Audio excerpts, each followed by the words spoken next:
Hi, everyone. Welcome to the Psychology and Spirituality, a Bridge to a Better Life discussion.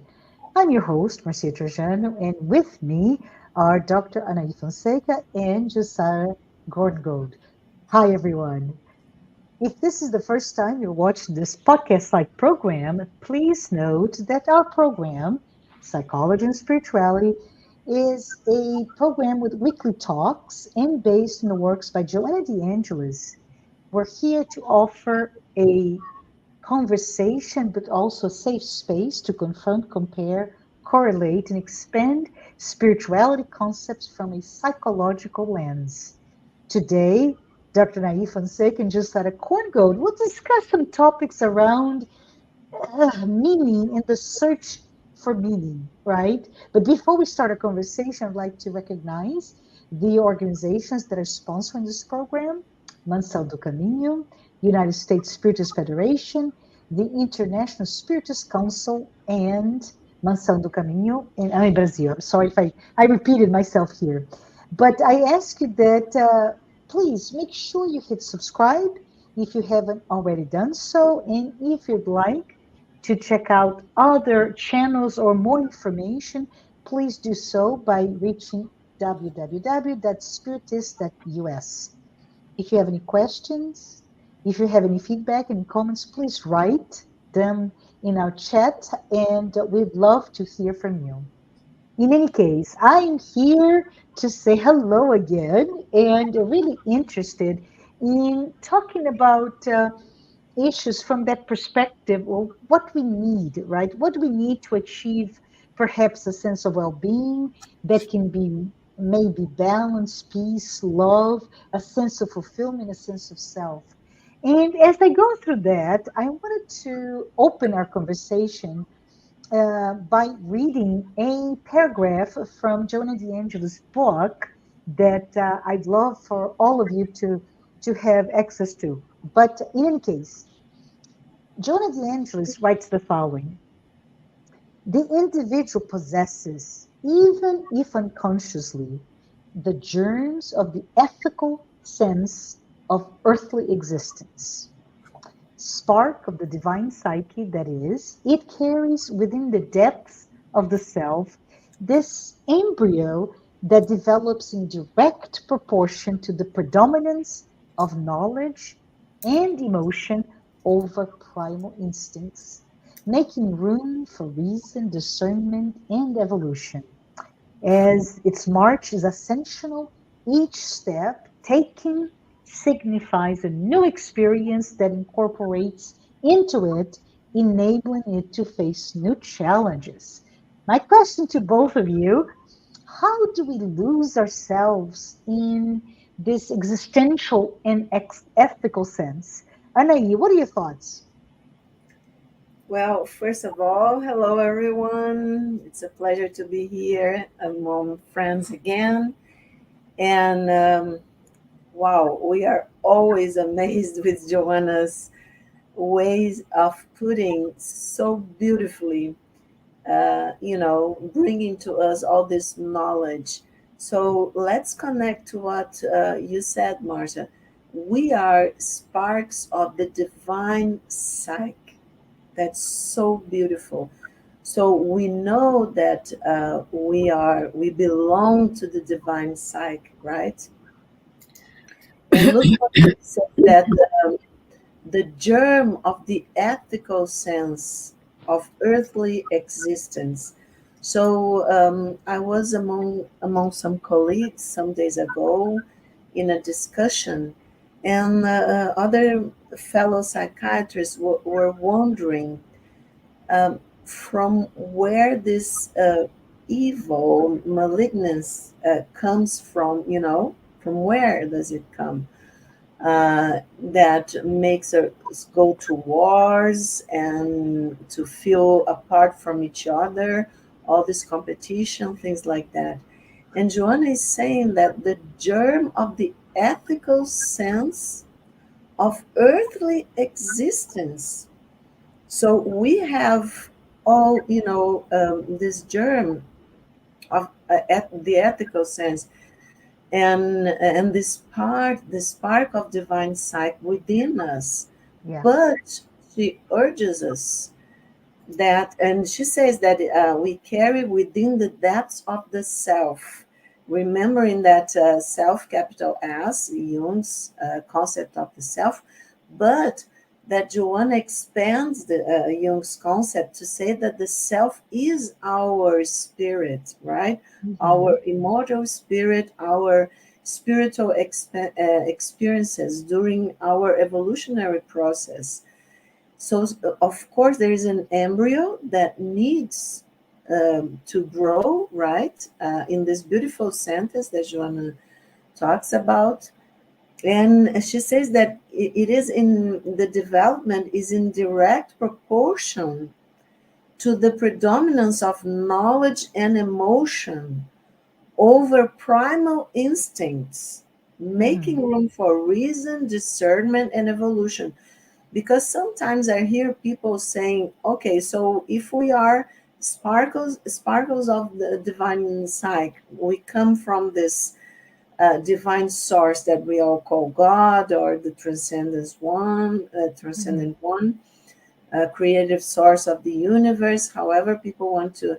Okay, so we have uh, inside of us already this knowledge, but Joanna urges us to pay attention that it's in embryo form and that we Mm-hmm. cannot bypass the process of evolution, because sometimes it worries me a little bit hearing a lot of people either wondering from where all this evil and competitiveness and all these values that makes us feel apart from each other come from.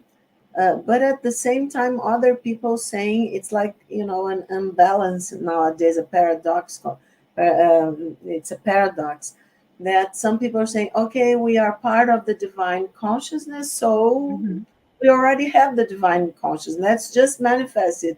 It's beautiful. It will be sometime, but Joanna is urging us to pay attention that there is an evolutionary process, okay? Yes.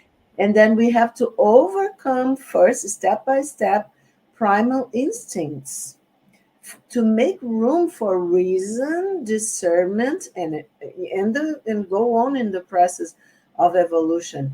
And that our march is ascensional, step by step, right? Mm-hmm. So it came to my mind, Marcia, when you were reading one of Jung's quotes, let's say, when he says that there is no birth of consciousness without pain, without Uh-huh. some pain.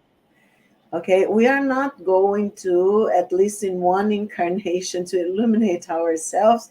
Now, okay, now I'm ready and I can, just, we would like that, but we No know that, flipping the switch, right? We cannot just say, let's turn it on now. yes, exactly. So, and I would love to hear Jussara's thought about. And I just wanted to remember when I was listening, reading again, Joanna, because we have to read many, many times so that we can integrate all of the knowledge that she's bringing to us. Mm-hmm. But also about this process that is, let's say, some pain is inevitable, right? So I was thinking that now, and what Joanna says in this beautiful book is that whenever the individual, for instance, when we are not focused in our development, okay, Mm-hmm. what happens many times is that we are going to try to develop our what we call our personas, Yes. our the part of the ego that try desperately to adapt to the outside world.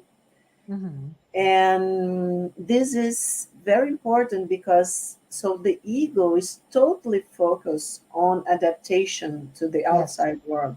Mm-hmm. So what Joanna is saying that we should pay a lot of attention, because if to this process, if I'm just worried with adaptation to the outside world, I will comply to a lot of other people's thoughts, vision of the world, and competition and all this. It will be firsthand in my worries, right? And what she says that then we forget this process of what she calls self-confrontation. In other books, she urges us to, it's more or less the same self-analysis, for instance. So the process of self-discovery. Yes. So if we look only to the outside, then we kind of get lost to look in our inside, on our inner self, right? And then we can become, she says, what happens, the person doesn't do the self confrontation. Yes. Okay, I want to adapt, I want to the people like me, love me in in preference of everything else. But sometimes I will have to say, no, I don't want that. No, I don't agree with that. Okay, if other thinks this and that, but for me, if I'm doing this process of self-confrontation, I will feel in my heart what brings me inner peace, what brings me, what makes this connection with my inner world, what makes my heart, feel joy, feel Hmm. beauty in things, and makes it stronger to face challenges. She says it's very, very important for us in this process of evolution to face challenges because Hmm. we go step by step. And what she says, Marcia and Jussara, and I would love to hear your, about that, is that when a person is so focused on the outside world, then if the person gets like a victim of some failure, Yeah. either being economic, social, emotional, or even existential, organic, sorry, in nature, then the person, as you asked us, will lose this existential ethical sense, Can I just wrap it up because I'm Please do thinking that. this is really good stuff. I want to hear from you, Jusada. But what I heard, and this is my words, of course, is Joanna is inviting us to this self to be courageous, to embark in this self-discovery journey, and that self-discovery requires courage. It's not just right.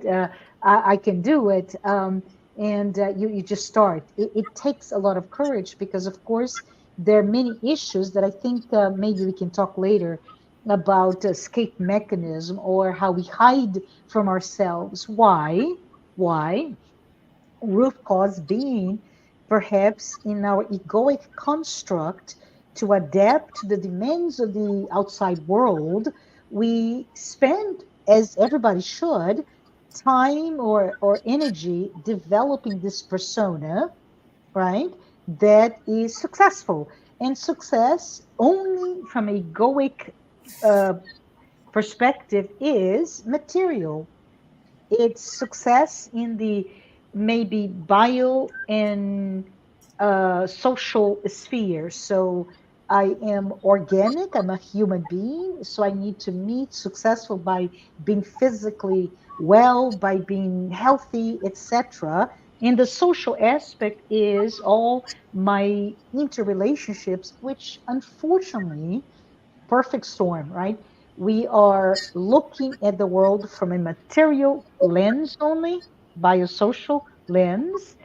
And in the West, mostly, we are in a place where we are mostly driven by competition, not collaboration, competition, and fueled by capitalism in this quest to acquire things. Therefore, we not only identify ourselves with the persona, we identify ourselves with the things that are acquired and even our relationship with a given identification. And I'm talking about I'm a mother, I need X, I'm a professional, I need Y, etc., etc.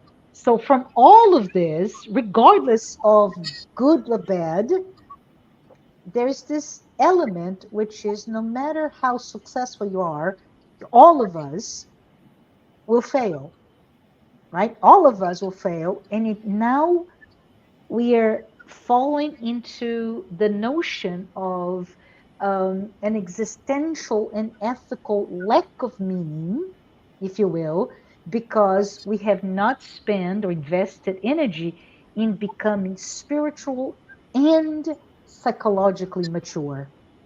Does this make sense? Did I get what you said and Joanna said? And if so, Jussara, what are your thoughts on that? How did we lose this? What can we do to get back on track? So, first of all, hi everyone. How great to be here again, to have you all following, our podcast. And like Anahy said, every time we dive into the works of Joanna de Angelis, it requires from us a lot of thinking, pondering, and exchanging of ideas. And I think it's very much what we do here, not only from a spiritual perspective, but also due to having Mhm. the opportunity of having Dr. Anahy Fonseca with us. We can go into the scientific approach as well, like a psychiatrist that she is, and also with the expertise of Marcia. So it is so great. And for us, poor mortals, sometimes we have to try to decodify what Yeah. she's saying. And in this book that we are talking about today, that is the Awakening of the Spirit, that is part of the collection of the psychological series that was psychographed by Divaldo Pereira Franco. In this part, this first paragraph, when she talks about us being the spark of the divine psyche, I was thinking about that famous painting that we have in the Sistine Chapel, done by Michelangelo. I think most of us are familiar with this painting when Michelangelo portrays the birth of life, meaning God, what would be the representation of God, the finger of God, the tip of the finger of God, touching the tip of the finger of the human, and Mhm. with that bringing life. So this is what we call here the spark. Spiritualists normally refer to that with using a word that is called monad. Monad means the only cell. And it's so amazing that when she's talking about the embryo, well, we know embryo as not being just one cell, right? But it still means at the moment it's formed, and all the possibilities of development it contains. Mhm. So from that point on, I don't know if the word fail it's something that would use. Perhaps I would use, more like we are, you know, Yeah. uh, because because it is not a failure when we supposedly fail. Yeah. It's experience. It's because we are trying. It's because we are doing something, and we learn from this trials and fails. But I think it's not very much in the sense that when we use this word I failed, it means that and I don't see it like that. I see it like, I am a being full of possibilities, Yes. and according to my choices, the way I'm going to be directing my life, I may get it right or not. But if I do not get it right, I always have the opportunity of going on because it is my destiny. And Mhm. I think it's very important as well, the way that she says that, at least in the first stages, that we are, as you know, this development of this divine spark, right? The potentiality that we have. She talks about us developing more personality than individuality. Going further than just thinking about this terminology in terms of, in medical terms, in terms of the psychotherapy, what to me would mean, developing more personality than individuality. It means that I'm more worried with, like Anahy said, with the material things Mm-hmm. that will fulfill my five senses and all the needs that I have, than necessarily think about me as this monad, individuality, divine sparkle, right? Mm-hmm. And the thing is, when we think about that, and the way she says here, that on the first stage, and it's great that you said, Anahy, we still have so much ahead of us, without a doubt. Um, we have walked a long way already, but there is so much. We cannot think about ourselves, not even in the middle Mm-hmm. Of of. the journey. Yeah. We are Uh-huh. just beginning this journey. So, of course, we are still much more, in this personality phase, very much like the child that needs to touch everything, to put it in the mouth. They have to feel, they have to use the five senses. And the way that she explains here, it's very simple. I mean, she's saying the more we go towards the light, make really this spark shiny, uh, Mm-hmm. shine, and make this individuality grow, the more I distance myself from the personality, the ego, the shadow that it represents, something that encases me in a way that it's like we live in an illusion. We think that this is the only thing that exists. So this is the little world that I know of, and somehow I have to manage here. That's why the conflict, when I have things, I go by the standards, everything is good. But when, for whatever reason, we don't feel that much adjusted to what the world requires, we go into very difficult psychological processes and, of course, spiritual process. Yeah. What can we do, Anayi? What are your thoughts? Well, listening to you guys, and in this, when Joanna talks about exactly what Jussara said, developing more personality than individuality, um, maybe for everyone to make it easier to understand, it reminded me of that great movie with Jim Uh-huh. Carrey and Morgan Freeman, Bruce Almighty. Oh, yeah.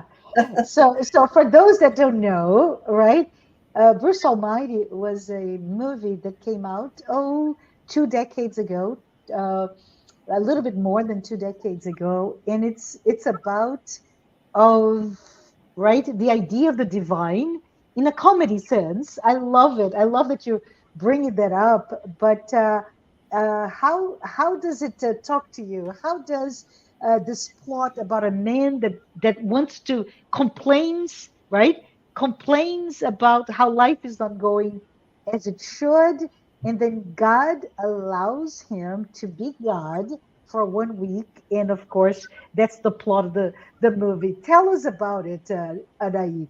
How Yeah. does it help us understand this spark, the divine spark in us? Okay. Well, I will give 20 years spoilers. Yes. I think it's okay for people. But because Bruce, so if people remember and who hasn't seen the movie should go and try to watch it again or for the first time.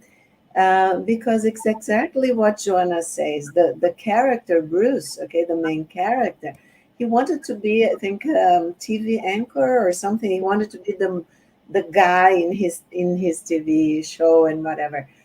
And so he was trying, really hard, and he thought he would be he would be in a short while because he was okay with his boss and this and that. And then this other guy is promoted to anchor, and then he gets really mad because he was doing exactly what Joanna told us we shouldn't do, is to focus only on the persona. As Marcia Uh-huh. said, we have to adapt to this world, but we have to have this balance between inner world and urges uh, needs, and the outer world, and this need that we all have to adaptation. And so what happens is that Bruce gets really mad with God. And That's we all do great. as well, right? At some time. Yes, sometimes why is this happening? Like Jussara said, like young children, Yes. spiritually speaking.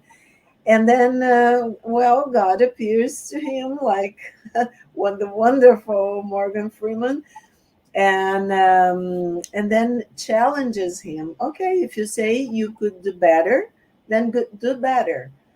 Try to do better. You're going to be God like for 1 week or something like that. And then, if you remember, he gets mad at some point with the listening to all the prayers for coming through all parts of, and then he tries so that the prayers just put notes, and then a lot of notes and fill all So his he's apartment. streamlining the process, the connection with God, right? Yeah, so then he decided, okay, let's put all in the computer. So he just goes without sleeping because the computer starts running like crazy. And in the morning, he's half asleep with all the prayers. And then he says, am I going to read all of this, to answer one by one? Then he just puts yes to all. Remember that? Yes to all. Then the world goes crazy. And I think this position, this the way that he was seeing the world and its problems and people's problems was through his own experience. Like a child, like Jussara said, I want everything. How come Mhm. God doesn't give me everything? And it's kind of a narcissistic Yes, position yes, of the yeah. ego. So I understand when Jonah says developing more personality than individuality, then not listening to this need, or not paying attention actually to this need of self-analysis, self-confrontation, to see, for instance, if it's, I think it's my inner child that is desiring this and that, because Uh-huh. I have to be, as an adult, to be able to face, frustration, and to wait for things to happen, and to pay attention to others' needs, not only mine. So he was like, exactly as you said, like a child. I want everything. How come I'm not anchor anymore? So when he tries to play God, the world goes mad because he's looking to the world with a lens, his own lens of his suffering, Mhm. and the need to pay attention to his inner world. Well, is this desire okay? If my colleague is better than I, why should I have, the job? It's better than my colleague because he's better than I. So we Mhm. have also to think of the collective and all our human beings, our fellows Yeah. human beings. So what happens is that if people he makes a mess, and there's a beautiful he screams, and then he has a message, if I recall, to meet God at some point. And then God is there, the wonderful Morgan Freeman, sweeping the floor, I think, cleaning the floor, and gives him also, okay, let's sweep the floor together, let's clean the floor together. And this wonderful dialogue that in the end said, if you want a miracle, be the miracle, be yourself, because the miracle is not giving everything to anyone. What you did with the soup, that he did like Moses in this with his soup. He made a way of just divide the ocean in his soup. He said that was like childish. God tells him Yes, yes. what it's really that was not a miracle. And God says a miracle, it's a single mother waking up and having 2 3 jobs to put food in for her children. A Mhm. miracle is when a teenager says no to drugs and Yes. goes on studying. So a miracle is exactly what Joanna tells us, to face our challenges. So beautiful, beautifully Jussara said, to go further, and as you said, Marcia, to be courageous. Remember that core, the Mhm. prefix is in Latin is heart in Latin, and courageous is to act with the heart, with the wisdom of the heart. So be courageous in facing the challenges. And then when they clean the floor together, and that God tells him, if you want a miracle, then be the miracle. And then he said, well, the good thing is that when we make a mess, that is exactly what Jussara was saying, when we fail, we can always clean up afterwards. I think that's so great, because it's exactly how do we learn? We learn through our mistakes also. It's not when I do great in some challenge, but sometimes when I fail, I will learn faster if I'm humble and I recognize, well, maybe I should have done this and that, or what a senior or an elder told me. So when Mhm. we are, humble, when we can face that we made a mistake. So I think that's the individuality. And remembering just what Jung says, the process of individuation Mhm. that makes us whole. It's not individualization. It's not to be an individual, a part of others, but to be whole with all the different aspects that forms us during our evolutionary process. So Mhm. I think that's what Jonah says.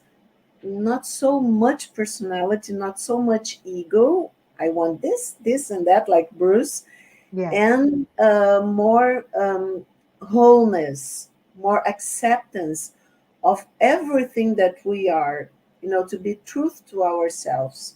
And then I think we are in the path.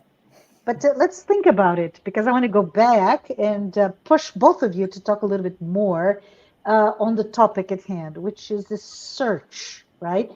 The search for existential and ethical meaning. And that search implies that we need to awaken our deep self, right? And that's the process. The awakening is actually the process of achieving the individuation that we all need, right?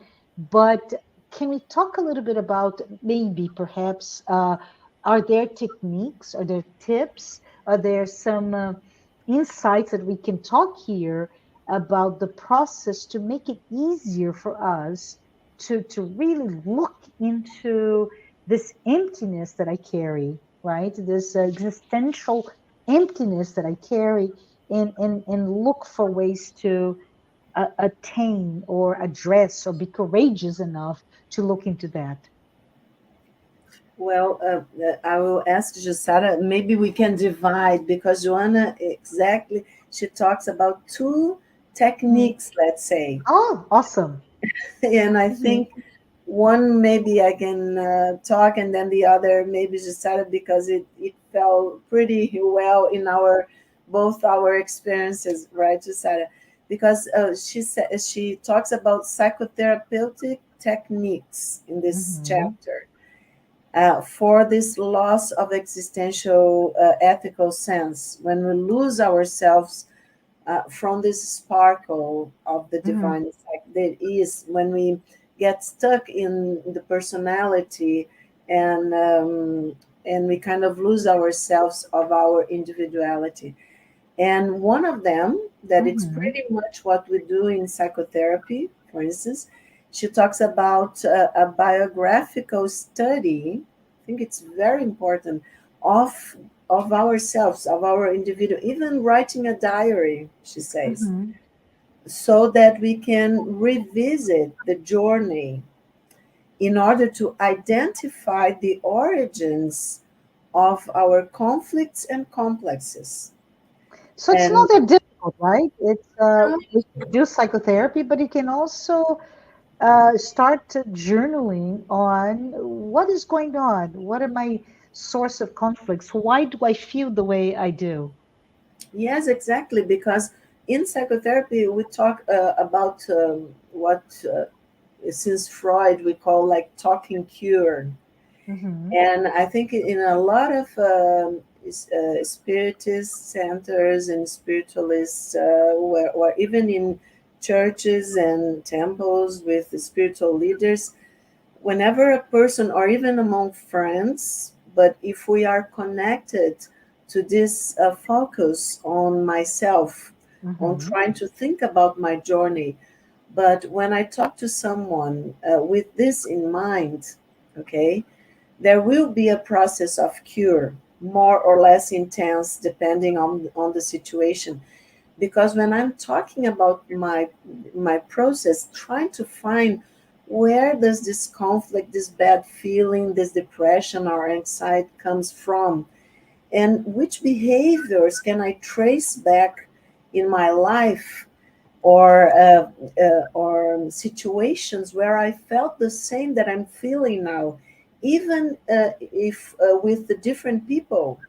We Mm-hmm. do a lot of this kind of thinking together in a psychotherapeutic setting. And Joanna urges us that we can do by ourselves, for instance, writing a diary, she says. And Mm-hmm. it's like we did when we were children. I don't know if Yeah. the Yeah. kids are doing it, but we have sometimes with a key, right? Yeah. Uh, we write one day and we would say, oh, this, I did this and that. So it's so beautiful, this creativeness of children and this truth, being true to themselves, that I can talk to myself and say, today I did this and that, and I felt this and that. So when the child, the teenager, and any one of us actually is doing that, we are connecting to our journey, and we are kind of analyzing ourselves. That's exactly what Joanna urges us to do. This self confrontation. Oh, I felt this so bad because my friend said this and that. But, my mom, my sister had said something similar in another situation, and I felt the same. So, what's inside of me that responds to this kind of situation? Wow, then I'm not in other people's hands. I'm in my own hands.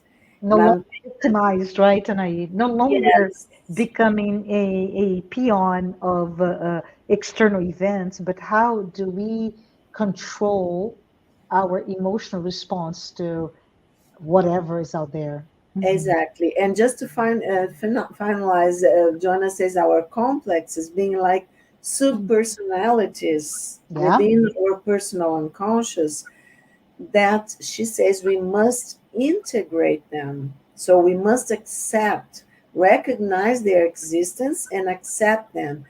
Like, for instance, our inner child that we have Hmm. talked about sometimes. So to be healthier and to have healthier behaviors towards ourselves and other people. But Joanna also talks about another technique that I'll ask Jussara to talk about, That's so. Jussara, yeah, Jussara, tell us, can you enlighten us on additional tips on how to become more in touch with ourselves and less empty, perhaps? Yeah, so, what I find it so amazing is how we see the clarity, the vision of this benefactor that is Joanna de Angelis, because at no point whatsoever she refuses or indicates to us, overlook how much the professionals can help us. Mm-hmm. So she mentions how important it is for us in doing this assessment of, I know, I'm not good. I may, if I use those therapeutic techniques, for instance, of, trying to look behind things that could have contributed for my state of being today. If I start, sometimes it's not the big things that make a difference, but it's the Mm-hmm. small things. And I think it's so wise of her to say, take note of the little things that are happening to you, and put it in a diary on a day-to-day basis, because then they may add and may impact us much more than trauma that you have. I don't know. I'm talking as a no professional here. Please correct me if I'm wrong. But sometimes, because they are more recent, and it's so many things happening. Or the trigger, right? They may be exactly the trigger for something else. Yeah. Right, and the sum up of everything, and sometimes that we are not paying attention, because I know that I went through that was major during my childhood. But if we're going to look at everything else, we will recognize that maybe the weight of what is happening now, the little things, are even more than just one trauma that we had. And so she says that it is essential for us to look for therapeutics as resource, always having in mind that in this process of this sparkling, right, this monage to become the big bang, right, let's Yeah. say Love it. Love it. big bang, Uh-huh. right, I mean, the universe has no end, and Uh-huh. our universe has no end. So I'm just that first bang, that this is spark. uh, this is our destiny. This is our path. And very much like, I think we all know people that perhaps came to you at one instance and said, oh, I helped that person so much and I didn't even receive a thank you. Yeah. I'm not going to help anyone anymore. This is what you get. And I sometimes, of course, I don't say anything, but it's like, this is so. Are you looking for an excuse to yourself for not doing anything? Because you're not convincing me with that this is Mhm. reason enough for you not to continue. And this is what she says: the pursuit of self-realization cannot be interrupted by the last happy episodes that are part of life, are part of growing, you know. And then she gives another clue for us, right? Besides, making a journey to your past, writing in your journal, also remember that serving others is an excellent technique for you not just to be in your egotistical phase, and Mm. thinking about yourself and your own problems. Look around and make yourself useful. And this is going to be fulfilling. So I think it's incredible, all the way she puts all of this together. She does. And all of this, as Jussara said, it's in a small book. Always say small because they're tiny, right? They're tiny, not so much consumable or digestible without pondering, without reading and rereading, perhaps. But here today, we really talked about all of those things that are inherited in us, that that divine spark that is all in us in whatever shape or form, but it's all in us, and that we have beautiful opportunities to serve, to pray, to look for ourselves in this self-discovery path, and it's where we can find ourselves in the path of, in addition to developing our personalities, also to in the path of individuation. Individuation, as Carl Gustav Jung mentioned, that goal of accepting all there is as part of us. But with that, I just want to say we are at time. Time flies when we're here talking. And of course, we want to thank Joanna de Angelis for the amazing framework for us to talk today about existential and ethical search for all of us. With that, I'd say see you next time. Thank you so much, Jussara. Thank you so much, Anahy. I just want to say something. Yes, please do. Please do. Since we're talking about God Almighty today, Yeah, the movie, yeah. there is one phrase that is attributed to Oscar Wilde that Mhm. says the following: when God wants to punish you, it answers your prayer. This is a direct quote to or direct reference to one of the moments that you can just Google on YouTube for Bruce Almighty prayer, right? Where God talks to him and even teaches him. It's a maybe a 3 to 4 minute clip that you can find easily, where he teaches what is to pray deep inside. But you're right, Josada, throughout the movie, I love that you brought that up. We have God as this, how we interpret God, of course, submitted with millions and millions of prayers. So let us be mindful what we wish for. Exactly. Okay. With that, I want to say goodbye, everyone. Thank you. Thank you for being Bye. here with us. Bye.